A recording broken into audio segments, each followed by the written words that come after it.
Power doesn't fall all at once, it cracks quietly, piece by piece. Until the man standing at the top realizes there is nowhere left to run. Miguel thinks this night is just another test of his strength. He is wrong. This is the night.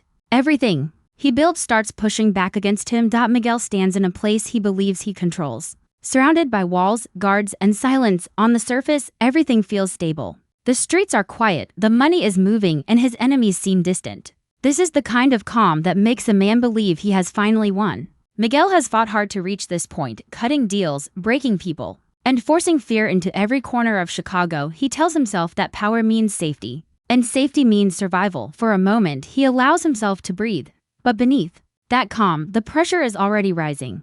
Miguel can feel it in the way conversations stop when he enters a room. He notices it in the eyes of the people who work for him, eyes that no longer show respect. Only fear and doubt. Fear can keep people in line, but doubt is dangerous. Miguel ignores it, convincing himself that this is just the cost of being in charge. He believes that as long as he stays firm, no one will dare challenge him. What Miguel doesn't see is how fragile his position has become. The city around him is changing, and loyalty is fading faster than he realizes. Every move he has made to protect his power has also pushed people away. Old allies feel used, new partners feel trapped, and the silence he mistakes for peace is actually the sound of people waiting for the right moment, waiting for him to slip. As the night moves forward, Miguel holds onto control like it is the only thing keeping him alive. He believes strength means never showing weakness, never stepping back, never admitting fear. But the truth is already clear. Even if he refuses to face it, this calm is not a victory. It is the final pause before everything starts to fall apart. While Miguel stands confident,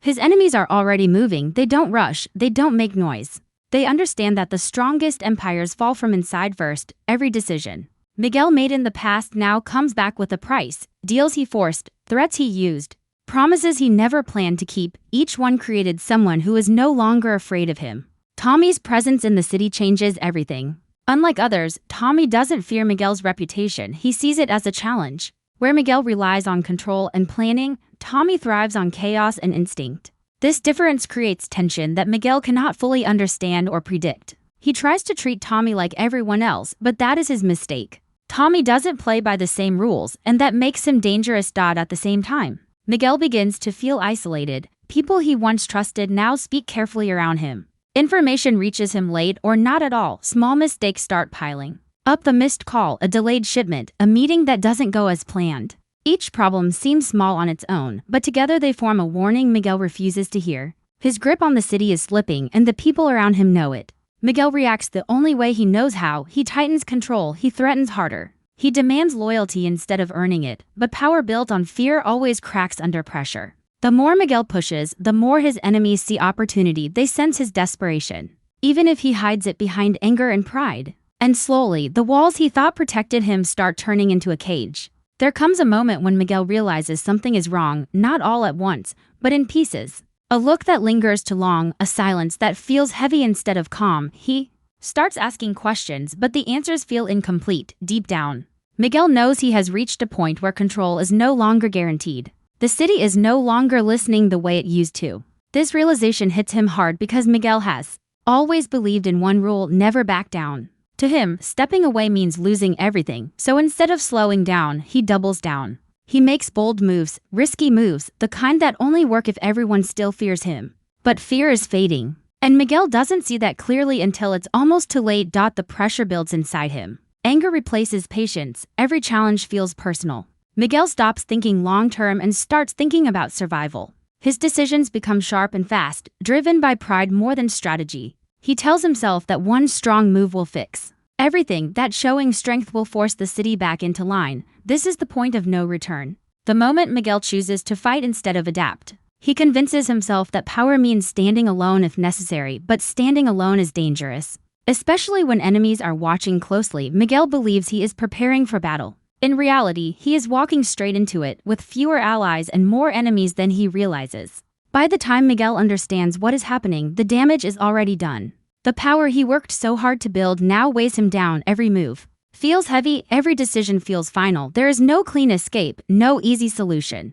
Miguel is cornered not by one enemy, but by the choices he made along the way. He tells himself this is just another challenge, another test he will survive. But this time feels different. The fear he once used on others now lives inside him. He hides it behind anger and confidence, but it's there. Miguel knows that if he falls hard, there will be no second chances, no quiet exit. Still, he refuses to surrender. Pride pushes him forward. He believes that if this is the end, he will face it standing.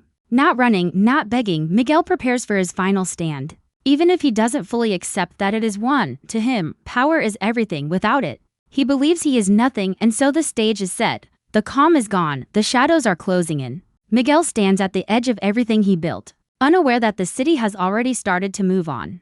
What happens next will not just decide his fate, but reshape the balance of power forever. Miguel no longer feels alone by accident. The distance around him is growing on purpose. The people who once stood close now keep space, watching him carefully, choosing their words, measuring every move. This is how enemies behave before they strike. Miguel senses it, but he refuses to accept it fully. In his mind, fear still controls the room. He believes silence means obedience. But silence can also mean planning. Every enemy Miguel ever made is now connected by one simple truth: they waited long enough. He ruled by pressure, not trust, and pressure always builds cracks. Old partners remember the deals Miguel twisted to his advantage. Street players remember the threats that humiliated them. Even people who survived under his rule remember how close they came to losing everything. None of that disappears, it waits, and now it is waking up. Tommy's presence changes the shape of danger completely. Miguel sees Tommy as another problem to control, another player who can be boxed in.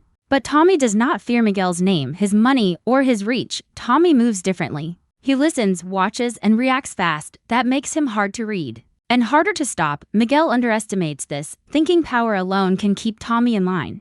That mistake costs him more than he realizes. As pressure builds, Miguel starts noticing small failures. Information arrives late, messages go unanswered, meetings end without clear results. These are signs of broken loyalty. But Miguel treats them as mistakes instead of warnings. He responds with anger, not understanding. He pushes harder, thinking force will restore order. Instead, it pushes people closer to his enemies. Trust becomes Miguel's biggest weakness. He no longer knows who is loyal and who is waiting for the right moment to turn. Paranoia begins to guide his decisions. Every look feels like a challenge. Every pause feels like betrayal. He starts isolating himself, believing that standing alone makes him stronger. In reality, it makes him easier to surround. Behind the scenes, Miguel's enemies communicate quietly. They don't rush, they don't attack directly. They let Miguel exhaust himself. They let him make mistakes.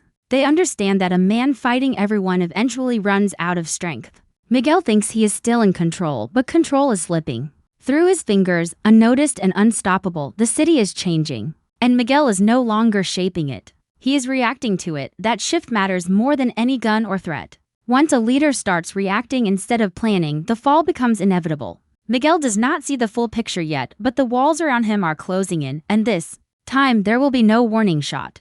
Miguel reaches a moment where confidence can no longer hide the truth. It doesn't arrive as a single shock, it comes slowly, through hesitation, through doubt, through the feeling that every step forward costs more than it should. The city no longer moves with him, it pushes back. He feels it when plans stop lining up and when answers sound rehearsed instead of honest. This is the point where a smart man would pause. Miguel does not. The pressure inside him turns heavy and sharp. Miguel has always believed strength means action, not reflection. So when control begins to slip, he responds by tightening his grip. He makes faster decisions, louder decisions. He stops listening and starts commanding. In his mind, showing hesitation would confirm weakness, and weakness is something he cannot afford, not now. Not when too many eyes are watching. Every move Miguel makes is driven by pride. He remembers the road that brought him here, the fights he survived, the sacrifices he made. To step back now would feel like erasing all of it. He convinces himself that one strong move will reset everything. That fear can still silence doubt, but fear has limits, and Miguel is pushing past them without realizing it.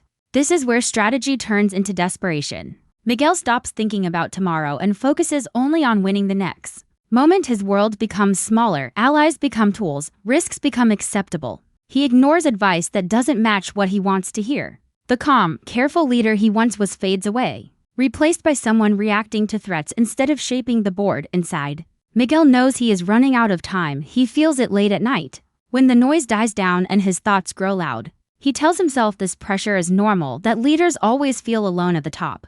But this loneliness feels different. It feels earned, built from every bridge he burned and every promise he broke. Miguel convinces himself that retreat is not an option. He believes standing firm will force the world to bend back into place. That belief locks him in. Once he chooses confrontation over change, the path forward narrows. There is no clean exit anymore. Every move now leads closer to conflict. This is the moment where Miguel crosses the line without realizing it. The moment where survival stops being about control and starts being about pride. From here on, every decision carries weight and every mistake cuts deeper. Miguel is no longer preparing for the future, he is preparing for impact. Miguel finally understands that the ground beneath him is no longer solid. What once felt like power now feels like pressure from every direction. The same walls that protected him now trap him. Every exit carries risk, and every delay invites danger. He built his empire to keep control, but control has turned into a burden he cannot put down.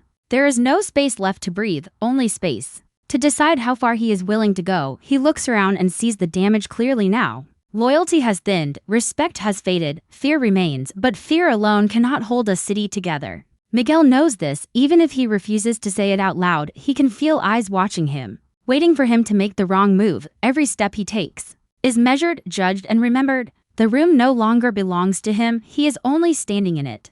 Miguel's mind races between survival and pride. Walking away could save his life, but it would destroy the image he built. He has spent too long shaping himself as untouchable. To retreat now would mean admitting that all of it was temporary. That thought burns deeper than any threat. Miguel decides that if power is going to leave him, it will not leave quietly. This is where Miguel prepares his final stand, not because it is smart, but because it feels right to him. He chooses action over escape, confrontation over silence. Every move he makes now is meant to send a message. He wants the city to remember that he did not fold, that even when surrounded, he stood his ground. The tension grows heavier with each passing moment.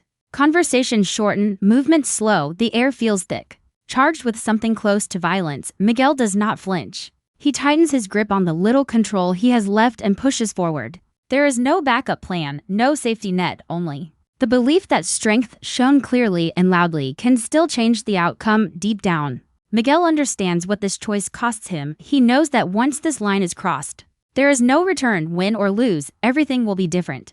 The man who controlled from the shadows is gone. What remains is someone fighting in the open, fully exposed. Miguel steps into this moment with his past behind him and uncertainty ahead. He may still hold power, but it no longer protects him. It only defines how he falls or survives. The city watches closely now, waiting to see whether Miguel's name will still carry weight when the night is over. When the dust begins to settle, Miguel starts to understand what power has truly taken from him. Not all at once, but in waves. Every choice he made to stay on top demanded something in return. First it took his peace, then it took his trust in others. Now it is taking the very people who once stood beside him. The cost is no longer hidden, it is standing right in front of him. Miguel realizes that power does not protect, it isolates. The higher he climbed, the fewer people remained around him. The fear he used to control others kept them close physically, but far emotionally. When pressure arrived, that distance became dangerous. No one rushes in to protect a man they only fear. Respect fades, but memory remains. And many remember how Miguel ruled them. Loss follows him everywhere now. Deals fall apart. Territory slips away. His name still carries weight, but not loyalty. The city is no longer impressed by strength alone. It wants stability, direction, and leadership. Miguel offered control, not connection. That difference becomes clear as others begin to move forward without him. In the power universe, this pattern repeats itself. Men rise fast and fall harder because they believe power is permanent. Miguel thought his position made him untouchable. Instead, it painted a target on his back. The same strength that built his empire also shaped its collapse. Every enemy he crushed became a lesson he never learned. Fear, once his greatest weapon, turns against him. It keeps people silent.